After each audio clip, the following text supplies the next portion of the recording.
Hello YouTube, welcome to my channel. All of my subscribers, welcome back. I'm here with a compression garment video. As you can tell by the title, it was requested, so I'm happy to do it. I have a lot of videos that talk about compression, but I think a video dedicated strictly to compression is actually a really good idea, because compression after surgery, whether it's just lipo or BBL, fat transfer, is the most important part of your aftercare. Now, when I say compression, for those of you who know nothing about surgery, after you get surgery, you have to wear something form-fitting on your areas of lipo almost 24/7. Probably the only time you should take it off is when you're bathing. Let's say you got arm lipo, you're going to wear some type of a garment that covers your arms. If you got body lipo, you're going to wear a garment that covers your body. I'll show you the garment that I got, which is really pretty much standard for BBL. It's old, it's raggedy. I've worn the hell out of this thing, so don't judge it. But this is what they'll typically look like. You know, depending on the type of lipo you got. I didn't get anything on my arms, just like a full 360 body type lipo. So it goes underneath your breast. It has the 3 hook clasp thingies to make it loose or tight. It comes all the way down and has the little, you know, it comes like almost to your knees. And then in the back looks horrible. It's ripped and cut, and we'll talk about that later. But in the back, it has like a see-through stretchy area for your butt. It's really good. It's really stretchy. It's really good if you got a BBL type of surgery. It has a cutout in the middle so that you can use the restroom. And yeah, this is what it looks like. Now, one good thing to look for in your compression garment is seamless on the inside. If you look really closely,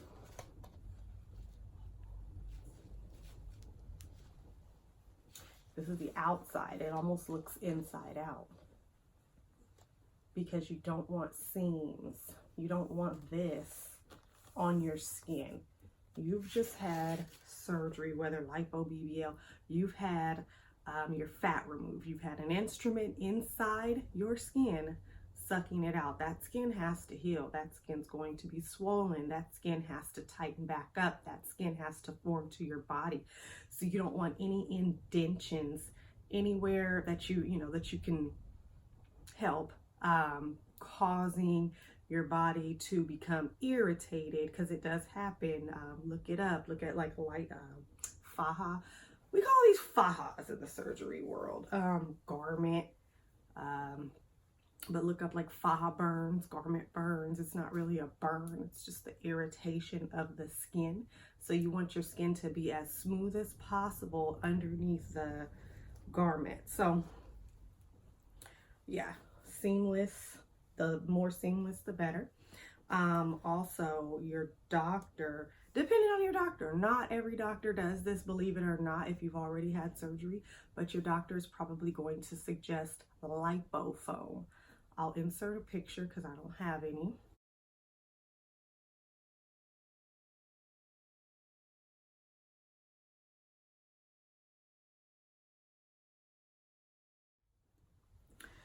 And what you do with the lipo foams is it's best to wear a tank top or a t-shirt, okay? Then you're going to pull the faja on over the lower half of your body, and you're going to insert the foam. Let's act like this faja is on me. You're going to insert the foam here, here, and here around. The reason why I say a t-shirt underneath is best because it's going to limit the creasing. And then you're probably going to have to put on the first hook. Oh, I said this had 3 hooks. This only has 2. I have one with 3. I don't know where it's at. All right, so then you're probably going to have to put on the first hook and, you know, tighten it up. And you're going to be just kind of packed in there. You're going to feel probably uncomfortable. It's a part of the surgery. It's a part of the recovery. And they're going to want you to wear that pretty much all the time. It's just an extra padding. It's an extra compression to keep everything nice and tight. And it's going to help with the creasing and the folds and things like that. So they also have something that's called a backboard. I'll insert a picture of that.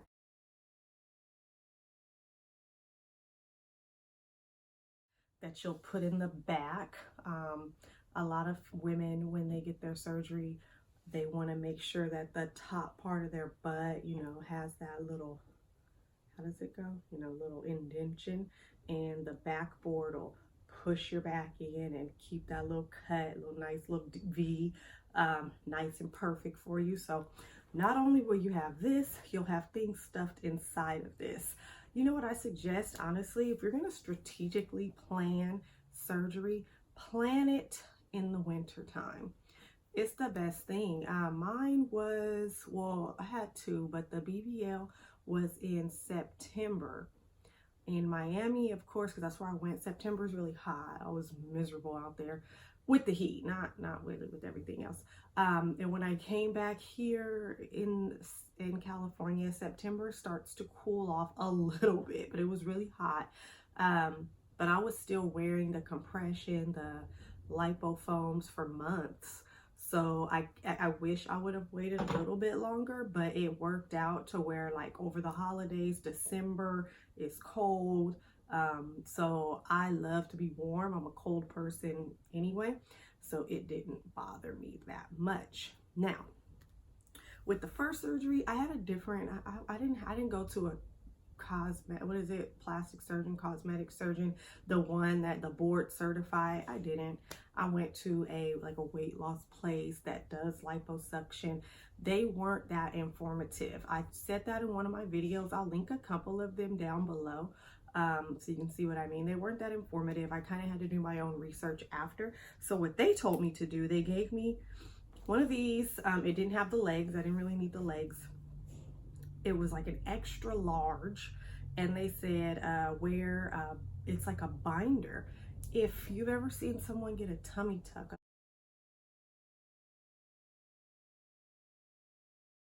lot of times they'll give them this white Velcro thing. They'll pull it this way and they'll pull it this way and they'll Velcro it, and it worked. My binder actually worked really well, so I put that on top, and it was just fine. Now, with the second surgery, the BBL in Miami, they suggest buying they gave me this, and they suggest buying a stage 2 Faja, which is smaller. It's going to be tighter. You're going to want to keep going down in size to keep that compression, to keep your skin and your body all nice and tight. It should be slightly uncomfortable. Please, no matter what someone says, please don't make it to where you can't breathe, okay? You should be able to breathe. I did sometimes get a little bit winded when I was doing too much, because you are pretty held in there, but come on now, don't make yourself pass out. Make sure you're able to breathe.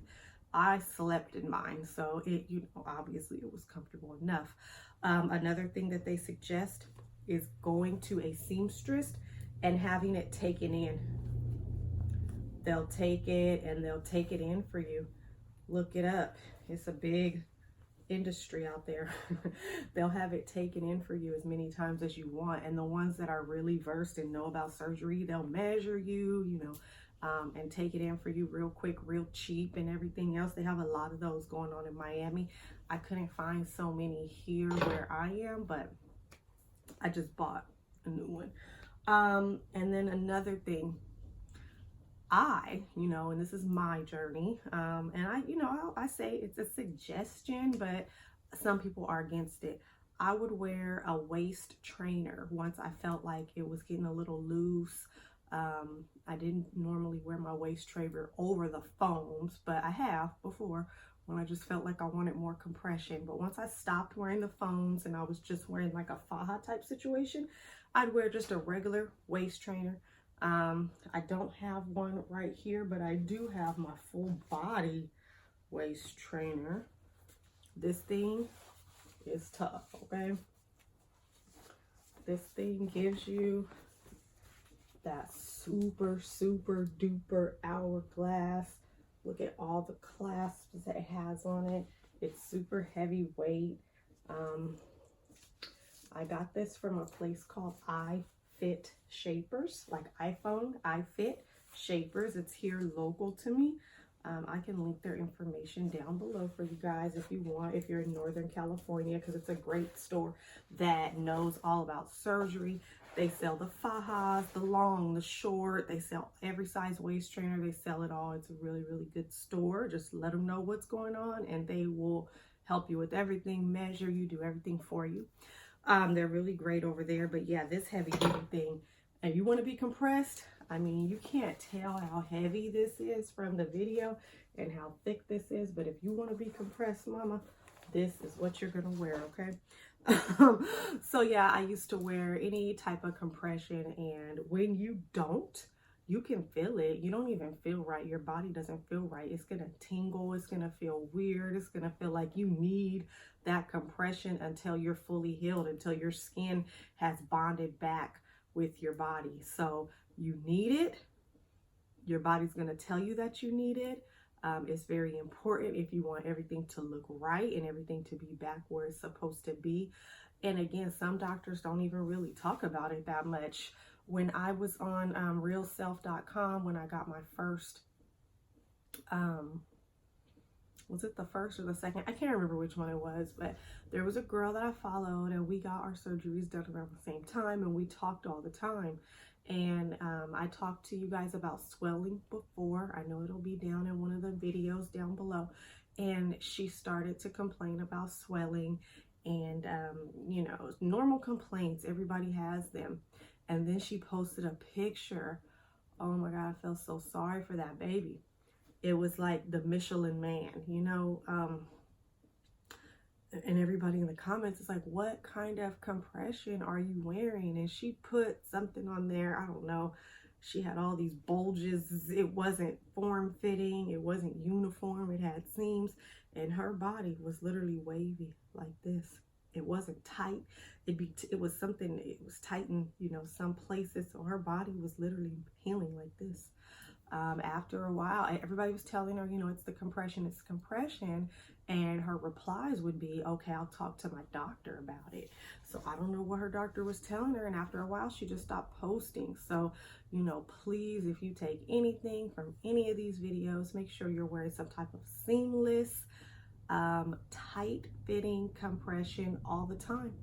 Again, I even slept in mine, but I'm pretty, you know what I mean? When I put my mind to something, if I have in my mind, you know what, this is what it's going to take to get what you want, I'm going to do it. It doesn't matter what it is. I know not everybody is like that, and some people are more sensitive.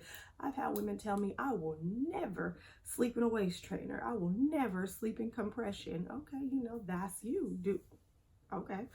I definitely did every single night, went to work in these bad boys, okay, toughed it out. It wasn't fun sometimes.